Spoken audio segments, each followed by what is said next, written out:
delay on sending hard-earned tax dollars of the American people to Ukraine. We're not talking any country, we're talking Ukraine. Ernst & Young said one of the 3 most corrupt countries on the planet. Our witness on Friday, she testified in her deposition. Corruption is not just prevalent in Ukraine, it's the system. So our president said, time out. Time out. Let's check out this new guy. Let's see if Zelensky's the real deal. This new guy who got elected in April, whose party took power in July. Let's see if he's legitimate. Now, keep in mind, as has already been discussed, in 2018, President Trump had already done more for Ukraine than Obama did. That's right. President Trump, who doesn't like foreign aid, who wanted European countries to do more, who knew how corrupt Ukraine was, did more than Obama because he gave him javelins, tank-busting javelins to fight the Russians.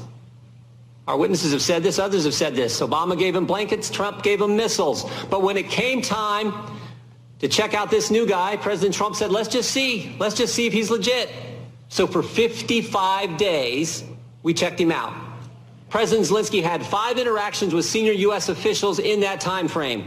One was, of course, the phone call, the July 25th phone call between President Trump and President Zelensky. And there were 4 other face-to-face meetings with other senior U.S. officials. And guess what? Not one of those interactions, not one, were security assistance dollars linked to investigating Burisma or Biden. But guess what did happen in those 55 days?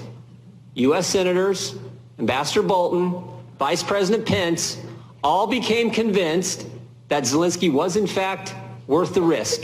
He was, in fact, legit and the real deal and a real change. And guess what? They told the president, he's a reformer, release the money. And that's exactly what President Trump did. Now, over the next few weeks, we're going to have more witnesses like we've had today that the Democrats will parade in here, and they're all going to say this. So-and-so said such and such to so-and-so, and therefore, we got to impeach the president. Actually, we can get more specific. We covered this a little bit ago. They'll say something like Ambassador Sondland said in his deposition, where he said, Ambassador Taylor recalls that Mr. Morrison told Ambassador Taylor that I told Mr. Morrison that I conveyed this message to Mr. Yarmouk on September 1st, 2019 in connection with Vice President Pence's visit to Warsaw and a meeting with President Zelensky. And if you can follow that, that's the Democrats' plan and why they want to impeach the president. That's what we're going to hear over the next couple weeks. That's what we're going to hear. But no matter what they do, no matter how many witnesses they bring in here, 4 facts will not change, have not changed, will never change. The call shows no linkage between dollars and the investigation into Burisma or the Bidens. President Trump and President Zelensky have both said on the call there was no linkage, there was no pressure, there was no pushing. Ukrainians didn't even know the aid was withheld at the time of the phone call, and most importantly, as has been pointed out, Ukrainians didn't take any specific action relative to investigations to get the money released. Now, there is one witness that they won't bring in front of us. They won't bring in front of the American people. And that's the guy who started it all, the whistleblower. Nope. 435 members of Congress. Only one gets to know who that person is. Only one member of Congress has a staff that gets to talk to that person. The rest of us don't. Only chairmanship knows who the whistleblower is. We don't. We will never get the chance. We will never get the chance to see the whistleblower raise his right hand, swear to tell the truth and nothing but the truth. We'll never get that chance. More importantly, the American people won't get that chance. This anonymous so-called whistleblower with no firsthand knowledge, who's biased against the president, who worked with Joe Biden, who is the reason we're all sitting here today, will never get a chance to question that individual. Democrats are trying to impeach the president based on all that. 11 and a half months before an election. We'll not get to check out his credibility, his motivations, his bias. I said this last week, but this is a sad day. This is a sad day for this country. You think about what the Democrats have put our nation through for the last 3 years. Started July of 2016 when they spied on 2 American citizens associated with the presidential campaign, and all that unfolded with the Mueller investigation after that. And when that didn't work, here we are. Based on this. The American people see through all this.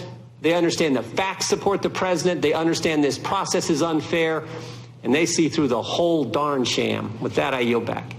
Let me read it one more time. Ambassador Taylor recalls that Mr. Morrison told Ambassador Taylor that I told Mr. Morrison that I conveyed this message to Mr. Yarmouk on September 1st, 2019 in connection with Vice President Pence's visit to Warsaw and a meeting with President Zelensky. We got 6 people having 4 conversations in one sentence, and you just told me this is where you got your clear understanding. Which, I mean, even though you had 3 opportunities with President Zelensky for him to tell you, you know what? We're going to do these investigations to get the aid. Didn't tell you 3 different times. Never makes an announcement. Never tweets about it. Never does a CNN interview. Ambassador, you weren't on the call, were you? The president, you didn't listen on President Trump's call and President Zelensky's call? I did not. You've never talked with Chief of Staff Mulvaney? I never did. You never met the president? That's correct. You had 3 meetings again with Zelensky and it didn't come up. And 2 of those they had never heard about as far as I know. And President there was no reason for it. President Zelensky never made an announcement. This is what I can't believe. And you're their star witness. You're their first witness. You're the guy. You're the guy based on this. Based on, I mean, I've seen church prayer chains that are easier to understand than this. Ambassador Taylor recalls that Mr. Morrison told, now again, this is, I hereby swear and affirm from Gordon Sondland. Ambassador Taylor recalls that Mr. Morrison told Ambassador Taylor that I told Mr. Morrison that I conveyed this message to Mr. Yarmouk on September 1st, 20. This all happens, by the way. This all happens, by the way, in Warsaw, where Vice President Pence meets with President Zelensky. And guess what? Taylor, they didn't talk about any linkage either. Time the gentleman's expired. Let me ask you, gentlemen, both of you have said here today, you have testified, corruption in Ukraine is endemic. Would we agree on that? Simple question. Problem is, isn't it? It's a problem, and they're taking steps to address it. Okay. Earlier in the hearing, both of you said use the word endemic or agreed to it. It's in the courts, it's oligarchs, it's prosecutors, it's everywhere. And I think we can also agree that that's not the only place in the world where we experience and see corruption. There's dozens and dozens of nations around the world that are steeped in corruption. Would you agree with that? Mr. I would say that there's corruption in every country, including ours. Okay, thank you. And some we're clearly more concerned about than others. So in these corrupt nations, of which there are probably hundreds of corrupt individuals, hundreds of corrupt government officials, can you give me an example any time where the Vice President of the United States shows up and demands that a specific prosecutor be fired and gives them a 6-hour time limit to do that? Are you aware of that ever happening any other place? I guess the answer is no. And I just think it's interesting that out of hundreds of corrupt individuals, dozens of corrupt nations, that happened one time. And it happened with the individual whose son was being paid by the organization that was under investigation. One other thing very quickly. If someone was a candidate for a political office, even for President of the United States, should they be immune from investigation? No one is above the law, sir. Thank you. I agree with that. I think we all would agree with that. And yet I think some presume that because some of the individuals we're talking about here were candidates, that they are immune from any questions or any investigation. I think it's absurd. For heaven's sakes, if those of us in public office, those of us who find ourselves up for re-election or all the time as a candidate, I think we have a higher standard, not immunity from asking these types of questions. If I go to, and I'll allow the question, but are you asking? Really? Are you, Parliamentary Inquiry? Are you seriously interrupting our time here? I will allow the question. I won't dock this from the time. I just want to be clear, Ambassador. If you're able to verify the things that Council has asked you in the prerequisite of the question, that's fine. Otherwise, in questions from the majority or the minority that may assume facts not in evidence before you, you should be cautioned about that. Mr. Chairman, point of order.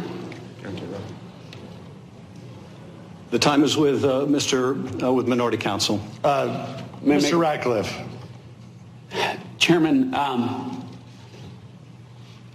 I sat here through the first 45 minutes and literally had an objection to almost the foundation of every question that Mr. Goldman asked regarding facts not in evidence, leading. But House Resolution 660 does not say that we are under the federal rules of evidence. If it is your position that I should be asserting objections to questions that violate the federal rules of evidence, let me know now, because this hearing is going to change significantly. As I said, Mr. Ratcliffe, I will allow the question. I think the gentleman has a different question about the rules. So what are the rules that are going to govern this? Does the ranking member seek recognition? I'm yielding you to a question I just asked you. For what purpose do you seek recognition? To answer Mr. Ratcliffe's question. I have answered it. May I resume your question? Respectfully, Mr. Chairman, you haven't answered my question whether or not I should be assumes facts not in evidence or leading objections to questions that are posed from this point forward. That's my question. Mr. Ratcliffe, I'll say once again, I'm not objecting to the question, but I am instructing the witness that they should not presume questions from the majority or the minority that may represent facts not in evidence are correct.